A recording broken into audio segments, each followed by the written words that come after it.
আসসালামু আলাইকুম ভিউয়ার্স, আজকে একটা ডেলিভারি আছে। তো একজন মহিলা আসছে আমার বাসার মধ্যে মাছ নেওয়ার জন্য। তো মাছ ধরতেছি প্রত্যেকটা হাউস থেকেই। এটা হচ্ছে রেটেল প্লাটিনাম এলিফিনিয়ার, মাশাআল্লাহ কালার কোয়ালিটি জোস।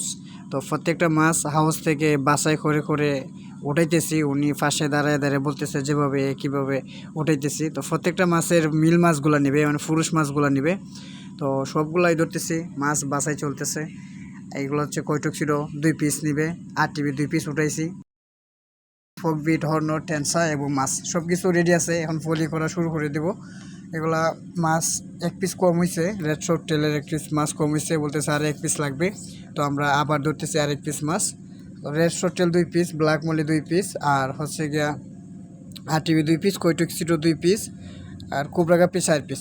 তো হর্ন, টেনসা একটা ফলি দিতেছি, ফকবিট দিয়ে দেবো একটা ফলির মধ্যে, দিয়ে দিলাম। এখন মাছগুলাকে ফলি করব। এগুলো হচ্ছে black molly 2 piece, red short tail 2 piece, 4 piece. তো প্যাকেজিং করতেছি একটা একটা করে।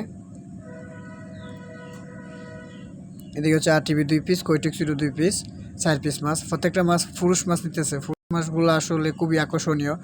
যারা যারা রঙিন মাছ চাষ করে বা অ্যাকোরিয়ামে রাখে বিভিন্ন জায়গায়, এগুলো হচ্ছে কোবরা গাপ্পি 4 পিস। তো ফলি পানি কম হয়েছিল, পানি অল্প দিয়ে দিলাম। ফলেটিং করা ওকে। তো এই ছিল ভিডিও। সবাই সুস্থ এবং ভালো থাকবেন। আল্লাহ হাফেজ।